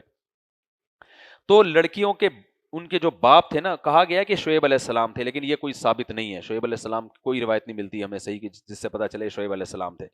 تو لڑکیوں کے باپ نے سوچا کہ بھائی داماد میں بھی تو یہ دو چیزیں ہونی چاہیے، ایک داماد صحت مند ہونا چاہیے، دوسرا امانت دار. صحت مند ہوگا تو کچھ نہ کچھ ہاتھ پاؤں استعمال کر کے کما لے گا. جب انسان محنت کرتا ہے رزق کے دروازے کھلتے ہیں، ابھی نہیں تو بعد میں کما لے گا، کوئی بات نہیں. دوسرا نیک ہونا چاہیے. نیک آدمی جو اللہ سے ڈرتا ہے وہ بیوی کے حقوق بھی پورے کرتا ہے، جو اللہ سے نہیں ڈرتا وہ کسی کے حقوق نہیں دیتا. تو دو چیزیں چاہیے. تیسری چیز ہے روزگار. داماد کے پاس کیا ہونا چاہیے؟ روزگار. تو روزگار تو میرے پاس مل رہا ہے، ان کو روزگار میں ہی دے دیتا ہوں. بھائی بکریاں چراؤ، آپ خدمت کر رہے ہو میری، میں ہی تنخواہ دوں گا آپ کو. سمجھ رہے ہو؟ تو روزگار بھی ہو گیا، صحت بھی ہے، امانت داری بھی ہے. تو بہترین داماد مل گیا کہ نہیں مل گیا؟ تو فوراً اسی مجلس میں لڑکیوں کے باپ نے کہا انی ارید ان انکحک احدی ابنتی ہاتین، اے موسیٰ میں چاہتا ہوں ان دونوں بیٹیوں میں سے ایک کی تجھ سے نکاح کر دوں. بیٹی کہہ رہی ہے ان کو ملازمت پہ رکھ لیں. باپ نے کیا آفر کر دی؟ بھائی میں تجھے ملازمت پہ رکھوں گا، وہ ملازمت تیرا مہر ہوگا. ارید ان انکحک احدی ابنتی ہاتین، میں چاہتا ہوں ان دونوں میں سے ایک کا تم سے نکاح کر دوں. الا ان تأجرنی ثمانی حجج، اس شرط پہ کہ آپ میرے پاس 8 سال بکریاں چراؤ گے. میرا کاروبار کیا ہے؟ یہ بکریاں ہیں. آپ کو بھی روزگار مل جائے گا اور آپ کو بیوی بھی مل جائے گی اور مجھے داماد. اب ہم ہوتے ایسے موقع پہ ہم کیا کرتے؟ ہم کہتے ہیں اچھا میں اپنی ممی کو فون کر رہا ہوں پہلے. ایکچولی ہم خاندانی لوگ ہیں، میرے چاچے 10-15 چاچے ہیں، 18-20 چاچیاں ہیں، اور پھر ماموں ہیں، پھپھے، اور جو ہمارے خاندانوں میں بیڑا غرق ہو رہا ہے. گرل فرینڈ بنانے کے لیے کوئی چچا سے مشورہ لیتا ہے؟ باپ سے پوچھتا ہے؟ میں نہیں کہہ رہا شادی کے لیے باپ سے نہ پوچھیں، مگر اتنا لمبا تو نہ کھینچے نا اس کو. اور ایکچولی ایسا ہے کہ ابھی تو میں آپ کو ایکچولی ابھی ہم ابھی اسٹیبل تو ہو جاؤں، میں ابھی تو مسافر ہوں، میں پہلے کچھ پیسے کماؤں گا، پہلے اپنا گھر بناؤں گا، اپارٹمنٹ خریدوں گا، پھر اس کے بعد ایکچولی شادی کوئی بچوں کا کھیل نہیں ہے. اسی پروگرام میں نا میرے ساتھ کے جتنے دوست تھے نا سب بڑھ گئے ہیں سوائے چند ایک. جب میں بالغ ہوا نا میں نے کہا پیسے ہیں نہیں ہے، شادی کرو، پیسے بھی کماؤ، دونوں کام ساتھ ساتھ کرو، بچے بھی پیدا کرو، دوسری بھی کر لو، پھر تیسری بھی کر لو. سب کچھ ہوتا چلا گیا، آج آپ کے سامنے بیٹھا ہوا ہوں. کوئی سورس آف انکم نہیں تھی، سورس آف انکم بھی بن گئی. کوئی کام کسی وجہ سے روکنا نہیں ہے. آپ اگر کہتے ہو نا پہلے پیسہ آئے گا بعد میں شادی ہوگی، تو نہ پیسہ آئے گا نہ شادی ہوگی. جو رشتہ میسر ہے کر لو، پیسہ بھی کماتے رہو بیٹھ کے. تو موسیٰ علیہ السلام نے فوراً یہ بھی نہیں کہا موسیٰ علیہ السلام نے اچھا میں استخارہ نکالتا ہوں. ہمارے یہاں 6 مہینے استخارے نکل رہے ہیں، نیلا آ گیا، کالا آ گیا، پیلا آ گیا. جیسے ہی لڑکیوں کے باپ نے کہا نا ان دو میں سے ایک کی میں آپ سے شادی کرتا ہوں، بشرطے کہ آپ 8 سال بکریاں چرائیں، اگر 10 سال چرا لیں تو یہ آپ کی طرف سے، یہ غریبی ہے. فوراً موسیٰ علیہ السلام نے فرمایا ذالک بینی و بینک، یہ میرا اور آپ کا ایگریمنٹ ہے، مجھے قبول ہے. اس طرح سے بھائی جو کرتے ہیں ان کی ہو جاتی ہے، جو اس طرح نہیں کرتے ان کی نہیں ہوتی. نہ ان کی بیٹیوں کی ہوتی ہے نہ بیٹوں کی ہوتی. بیٹیوں کا بھی بیڑا غرق کیا ہوا ہے. داماد کو ایسا اب تو لیبارٹری ٹیسٹ رہ گیا بس داماد کا، اس کے گردے چیک کرو ٹوٹل 2 ہیں بھی کہ نہیں ہیں، پھیپڑے چیک کرو، کورونا وائرس تو نہیں گیا. اتنا زیادہ پنچایتیں. بھائی چند چیزیں دیکھو بیسک ہے، شریف آدمی ہے یا نہیں ہے، کسی بڑی بیماری میں نہ ہو، اور کوئی کرمنل ایکٹیویٹی کو چھٹے وٹے نہ لگاتا ہو. 2-4 چیزیں دیکھ لی بس صحیح ہے، بس زیادہ نہیں پنچایتوں میں جایا کرو. ہاں کفو ہونا چاہیے، پیرالل ہونا چاہیے. ایسا نہ ہو کہ ڈاکٹر لڑکی ہے اور 6 پاس سے اس کی شادی کر رہے ہو، تو پھر یہ پیرالل جب نہیں ہوتا نا تو غلط ہے. تو موسیٰ علیہ السلام نے فوراً کہا مجھے یہ آفر قبول ہے. فوراً نکاح کر لیے موسیٰ علیہ السلام نے. قرآن کہتا ہے بس جلدی سے یہ رکو جلدی پڑھ لیتا ہوں. فلما قضا موسیٰ الاجل، جب موسیٰ نے 8 سال یا 10 سال پورے کر لیے، وسار بأہلہ، پھر اپنی زوجہ کو لے کر مصر واپس چلے. ان کا ارادہ تھا اپنی ماں سے ملوں گا، 10 سال ہو گئے ماں سے دور، گھر ہے میرا وہاں، اور بھول بھلیاں ہو گیا ہوگا. اب تو فرعون کے ذہن سے سب کچھ نکل گیا ہوگا. پرانے کیس ہوتے ہیں نا ختم ہو جاتے ہیں, بھول بھلیاں ہو گیا. وسارا بھی اہلی, اپنی اہلیہ کو لے کر چلے. آنس من جانب طور نارا, کہتے ہیں یہ دسمبر یا جنوری کا مہینہ تھا, بہت سخت سردی تھی, مصر میں کڑاکے دار سردی پڑتی ہے. تو رات کو راستہ بھول گئے. دیکھو وہی اللہ ناکامی کے نقشوں میں کیا کرتا ہے, جاتے ہوئے راستہ نہیں بھولے, واپسی پہ راستہ بھول گئے. اب تو زیادہ ٹینشن ہے نا, بیوی بھی ساتھ میں ہے اور شدید سردی ہو رہی ہے, بہت سخت سردی پڑتی ہے مصر میں, ٹھنڈا ملک ہے. تو راستے میں شدید سردی اور راستہ بھول گئے. آنس من جانب طور, جب کوہ طور کے قریب پہنچے تو وہاں آپ کو آگ نظر آئی. قال لأہلہ, اپنی زوجہ سے کہا, امکثوا, یہاں ٹھہرو, انی آنست نارا, مجھے آگ محسوس ہو رہی ہے. آگ کا ہونا آبادی کے ہونے کی علامت ہوتا ہے, اور آبادی سے اکثر راستے کا پتہ چل جاتا ہے. آنس من جانب طور نارا لعلی آتیکم منہا بخبر او جذوۃ من النار, میں وہاں سے کوئی خبر لے آؤں گا کہ راستہ کدھر ہے, یا آگ کا شعلہ لے آؤں گا. اس سردی میں ہم اس آگ کو جلا کے اپنے آپ کو گرم کر لیں گے, سردی سے بچنے کا انتظام ہو جائے گا. تو تاکہ ہم اس آگ سے ہم گرمی حاصل کر لیں. فلما اتاہا, اللہ کہتے ہیں جب موسیٰ اس آگ کے قریب آئے, نودی من شاطئ الوادی الایمن فی البقعۃ المبارکۃ من الشجرہ, زیتون کا درخت تھا, مبارک وادی تھی, اس کے دائیں جانب سے آواز آئی, ان یا موسیٰ, اے موسیٰ, انی انا اللہ رب العالمین, میں اللہ ہوں تمام جہانوں کا پالنے والا. سورہ طٰہٰ میں یہ بہت دلچسپ اللہ نے بھی, یہاں تو بہت مختصر ہے, میں مختصر ہی کرتا ہوں, وہ وقت بہت زیادہ ہو گیا. وَأَنْ أَلْقِ عَصَاكَ, دوسرے مقام پر تو اور لمبی بات ہے, اے موسیٰ میں اللہ ہوں.